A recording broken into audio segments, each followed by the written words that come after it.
Bismillahirrahmanirrahim. Assalamualaikum warahmatullahi wabarakatuh. Alhamdulillahirabbil alamin wa bihi nasta'inu ala umuri dunya wan din. Wassalatu wassalamu ala asrofil anbiya'i wal mursalin sayyidina Muhammad wa ala alihi washabbihi ajmain. Amma ba'du. Ayah bunda yang saya hormati dan anak-anak ibu yang ibu banggakan dan ibu cintai, alhamdulillah kita bersyukur kepada Allah Subhanahu wa taala yang masih memberikan kita kesehatan, kesempatan untuk bisa dipertemukan di bulan suci Ramadan ini. Bulan yang penuh rahmat, bulan yang penuh ampunan, dan juga bulan yang mengajarkan kita banyak hal, yaitu tentang kesabaran dan keikhlasan. Ayah, bunda, dan anak-anakku, seringkali kita memahami puasa itu hanya sekedar menahan lapar dan menahan haus saja. Padahal sebenarnya puasa itu jauh lebih dalam dari itu. Puasa juga mengajarkan kita untuk menjaga hati, menjaga pikiran, dan menjaga sikap kita sehari-hari. Di zaman sekarang ini banyak orang yang terlihat sehat secara fisik, namun hatinya lelah, banyak pikiran, mudah marah, mudah tersinggung, bahkan merasa dirinya itu stres dengan berbagai urusan kehidupan. Nah, disinilah sebenarnya Ramadan menjadi bulan yang sangat istimewa. Karena Ramadan bukan hanya melatih tubuh kita, tetapi juga menenangkan hati dan pikiran kita. Allah Subhanahu wa taala juga berfirman dalam Al-Qur'an bahwa hati manusia akan tenang ketika kita mengingat Allah. Artinya, ketika kita merasa gelisah atau banyak pikiran, salah satu cara untuk menenangkan hatinya adalah berzikir, membaca Al-Quran, atau mendekatkan diri kita kepada Allah. Ayah, bunda, dan anak-anakku, puasa juga mengajarkan kita untuk bisa mengendalikan emosi. Ketika kita lapar, kita seringkali mudah marah.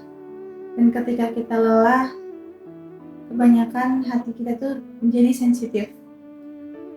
Nah, disitulah puasa mengajarkan kita kesabaran.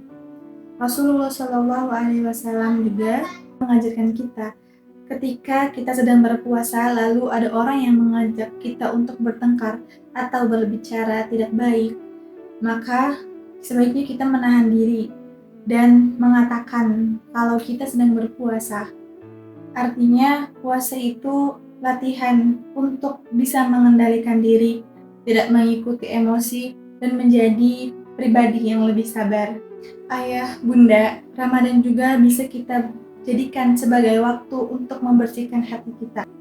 Kalau tubuh kita kadang perlu istirahat dari makanan yang berlebihan, dan pikiran kita juga perlu dibersihkan dari rasa iri, rasa dendam, dan pikiran-pikiran yang membuat hati kita tidak tenang. Caranya adalah yaitu dengan memperbanyak ibadah seperti memperbanyak baca Al-Quran, berzikir, sholat, dan berdoa kepada Allah. Karena Al-Quran bukan hanya tentang bacaan ibadah, akan tetapi bisa menenangkan bagi orang yang membacanya. Selain itu, kita juga bisa berusaha untuk menjaga suasana hati kita dengan cara mengurangi pertengkaran, menjaga lisan, dan lebih banyak bersabar dalam menghadapi keadaan. Nah, ayah, bunda, ketika hati kita tenang dan spiritual kita kuat, biasanya kita juga bisa lebih sabar dalam mendidik anak-anak. Anak-anak akan belajar bukan hanya dari apa yang kita katakan, tetapi dari apa yang mereka lihat dari sikap orang tuanya sehari-hari. Karena sebenarnya contoh dari orang tua adalah pendidikan yang paling kuat bagi anak-anak. Ayah, bunda yang dirahmati Allah dan anak-anakku yang ibu cintai, semoga di bulan Ramadan ini kita tidak hanya menahan lapar dan haus saja, akan tetapi kita bisa menjadi pribadi yang lebih sabar, lebih tenang, dan lebih dekat dengan Allah Subhanahu wa taala, dan memudahkan kita untuk mendidik anak-anak kita dan menjadikan keluarga kita yang penuh berkah. Mari kita manfaatkan bulan Ramadan ini dengan sebaik-baiknya, yaitu dengan memperbaiki diri, memperbaiki hati kita, untuk menjadi contoh yang baik untuk anak-anak kita nanti. Semoga Allah menerima semua amal ibadah kita. Cukup sekian dari saya. Jika ada kata yang kurang berkenan atau salah diucapkan, saya minta maaf. Billahi taufiq wal hidayah. Wassalamualaikum warahmatullahi wabarakatuh.